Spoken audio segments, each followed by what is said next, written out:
अगर कोई infected wound है वहाँ पे क्लीन करना है, उसके लिए हमको क्या करना होता है, स्टेराइल ट्रे का यूज़ करना होता है। बहुत सारे सॉल्यूशन रखे होते हैं इसमें, जैसे आपका बेनेडिक्ट सॉल्यूशन हो गया, ठीक है, और आपका एसिटिक एसिड हो गया, ठीक है, स्पिरिट हो गया, सेवलॉन हो गया, बहुत सारे सॉल्यूशन होते हैं जो कि हम क्लीन करने के लिए रखते हैं। आपका जैसे कि बेनेडिक्ट सॉल्यूशन हो गया, किस पर्पस के लिए करते हैं उसका यूज़ हम यूरिन एनालिसिस के लिए, स्पेशली किसके लिए कि डायबिटिक अगर कोई पेशेंट है वहाँ पे उसका टेस्ट करने के लिए। कैसे करेंगे हम उसका टेस्ट, उसको स्पिरिट लैंप लेके जाते हैं साथ में, ठीक है, मैचिस लेके जाएंगे साथ में, उसको गर्म करने के लिए उसको हम जलाते हैं बर्नर को पहले।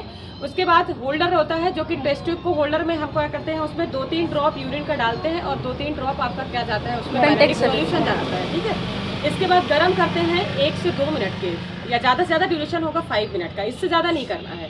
अगर इस दौरान पे यूरिन का कलर चेंज हो जाता है, मैंने कल भी बताया था आपको कि यूरिन अगर ब्लू कलर का आता है तो वो पूरी तरह से नील है, मतलब उसको शुगर नहीं है, 0% उसको देना है। इसके बाद अगर ग्रीन आता है तो 1% देना है, उसके बाद आपका आता है येलो 2% देना है, ऑरेंज अगर आता है तो फिर उसको 3% देना है, और अगर रेड आता है तो डायबिटिक पेशेंट। समझ में आया? इस तरह से हमको कम्युनिटी में जाके क्या करना होता है, टेस्ट करना होता है।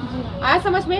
इसके बाद हम जब भी कोई भी प्रोसीजर अगर कर रहे हैं, इसमें जैसे ग्लूकोमीटर यूज होता है। ग्लूकोमीटर किसके लिए होता है, शुगर टेस्ट के लिए। सबको नॉर्मल शुगर का लेवल कितना होता है, नॉर्मल किसी एडल्ट पर्सन का शुगर लेवल कितना होता है, 70 होता है। 90 से लेके 110 कितना होता है आपका, 90 से 110 होता है नॉर्मल, अभी एवरेज बताया जा रहा है, ठीक है।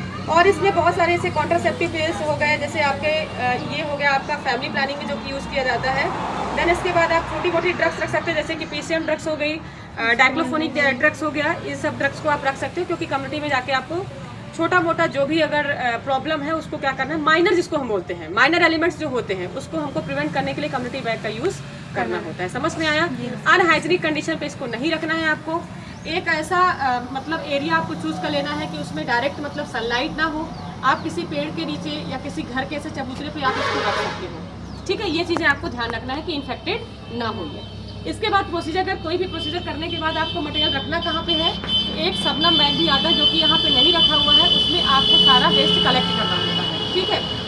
जो भी मान लो इंस्ट्रूमेंट अगर रखते हो, प्रोसीजर करने के बाद आपको फिर दोबारा से इसको रीअरेंज करना होता है। तो लैब में ले जाकर आपको, अगर प्लास्टिक मटेरियल है तो उसको क्या करोगे आप, क्या करोगे, प्लास्टिक को क्या करोगे, बॉयल करोगे, इसराइल करो, क्या करोगे, बॉईल करोगे। सबसे पहले उसको धुल के क्या करना है, उसको सुखाना है। ड्राई हीट उसको नहीं देना है, नहीं तो वो खराब हो जाएगा, ठीक है। जितने भी शार्प इंस्ट्रूमेंट है उसको क्या करना है, हमको स्टाइल करना है। समझ में आया? इस तरह से इंस्ट्रूमेंट को क्लीन करके दोबारा से बैग को रीअरेंज करके हमको कम्युनिटी लैब में क्या करना होता है, सेटअप करना होता है। समझ में आ गया? जी मैम। कम्युनिटी बैग समझ में आ गया? जी मैम, थैंक यू मैम।